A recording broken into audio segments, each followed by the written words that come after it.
Good morning. I hope that your Wednesday is off to a good start. Mine is so far. I can't complain, and like they say, even if I did, it wouldn't do any good. I'm here in my indoor office. It'd be a little chilly to be sitting outside this morning.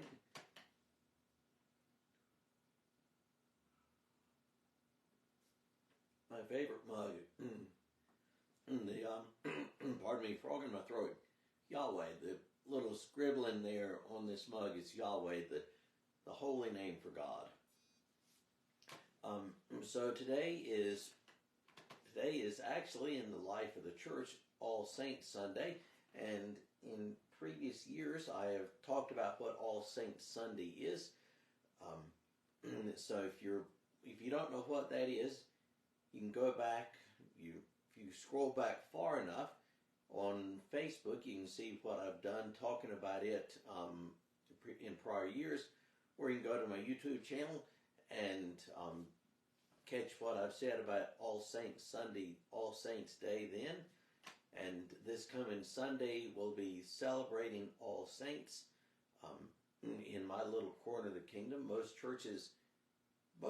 Protestant churches don't actually have a worship service on All Saints Day on November the 1st, so we just celebrate it on the first Sunday of November, and that's what we'll be doing. And it's one of my favorite days in the church year. And so, if you've been listening in the last several weeks, you know that I've been talking about the Bible, one of my favorite things.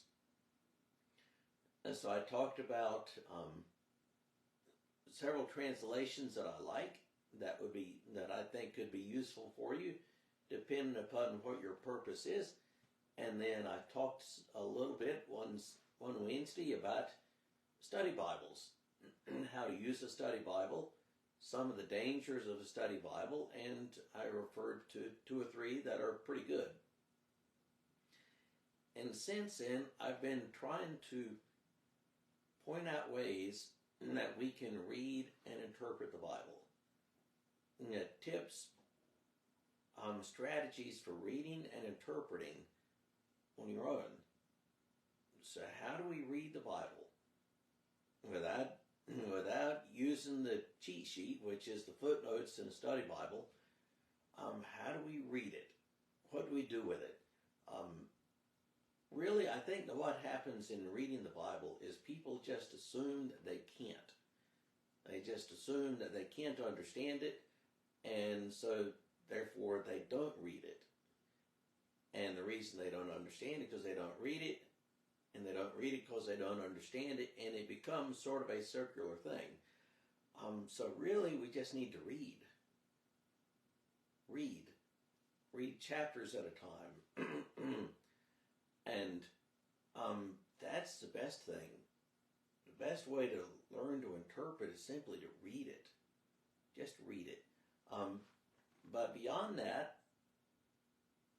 a couple of weeks I referred to reading things in context. Context may be the most important thing in interpreting the Bible. You've got your verse or your passage. What's the context for it? And then last week, what type of literature are we talking about? Are you reading something from Kings or something from Revelation? And those books read very differently. You interpret them very differently. And then today, be observant. Be really observant to look for what is there, and also what is not there. Several years ago, I was watching TV and came across this documentary. I don't know what channel it was on. Documentary about training for Marine Corps Scout snipers, and of course part of the training was all the really intense physical training, and part of it was also marksmanship. But there was one thing as part of their training that I thought was fascinating, and which I think really applies to how we read the Bible. And it was an exercise that went something like this. You've got all your trainees, all your students, and on the other end of a long, long field, like half a mile away, you had an instructor who had hidden himself. And so the students, the young Marines that are intent to become scout snipers, they are given the task of picking out where the instructor is. So they're given spotting scopes, binoculars, and they're peering really intently at the woods line in the distance, trying to see where the instructor was. And so they are looking for every possible clue. A color that seems a little out of place, an odd-looking stick in a field, a silhouette that doesn't match what's around it. And they look and they look and they study. And ultimately they don't see the instructor until he fires a couple of rounds out of his rifle. And when I think back on that, I think that really applies to how we read the Bible. We have to be really observant. We have to be really, really observant. So, just give you some examples for how we have to be observant to read what is there.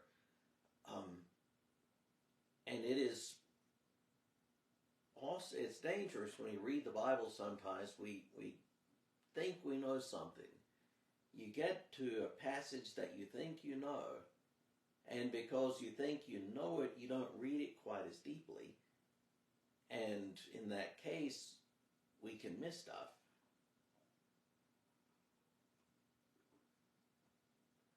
So I'm going to mention several examples of this that are in the Gospels. Okay, so if you're reading along in the Gospel of Luke, you're reading along in the Gospel of Luke and you get to Luke chapter 6. And Luke chapter 6 has what gets referred to as the Sermon on the Plain. And it is similar to Matthew's Sermon on the Mount, except Luke refers to this being on a plain, whereas in Matthew it's described as being on a mountain, or really it's a hill. And so you were reading along in Luke, and Jesus says, "Blessed are you who are hungry, blessed are you who are poor."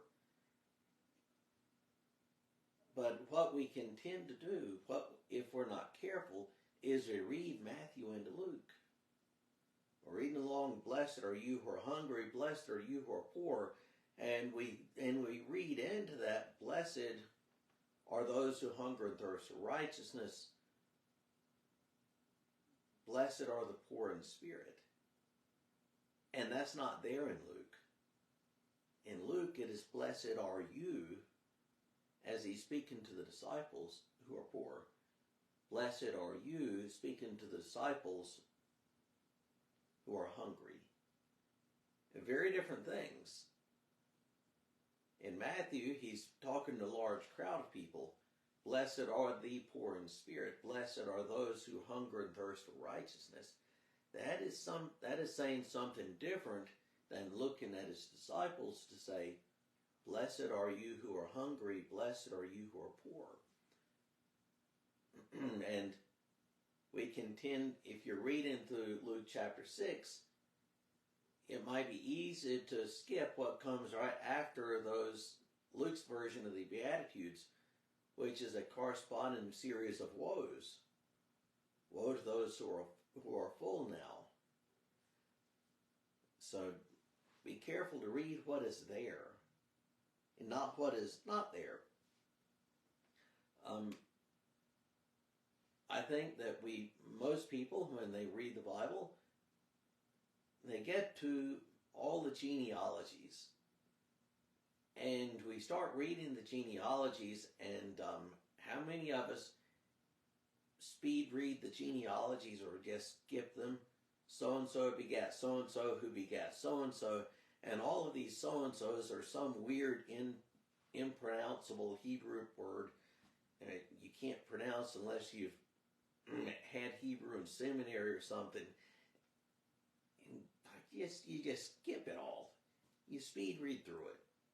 So-and-so begat so-and-so who begat so-and-so. So you're reading through, say, Matthew. Matthew begins his gospel with a genealogy.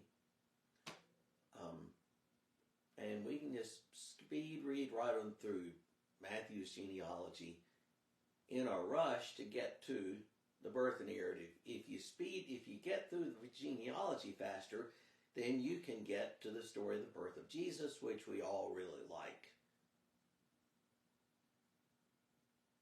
But we can't speed read through the genealogies. So if you're looking at Matthew's genealogy, don't speed read through that, because there are some things in there that are really curious. In reading through Matthew's genealogy, you have this pattern, so-and-so begat so-and-so who begat so-and-so. And anytime you have a list like that, you need to be observant for the things that break the mold, that don't fit the pattern. If they don't fit the pattern, they are there intentionally. So Matthew's genealogy refers to 5 different women. Why would that be? In a genealogy that is entirely, fathers begetting sons, etc., etc., there are 5 women who are listed.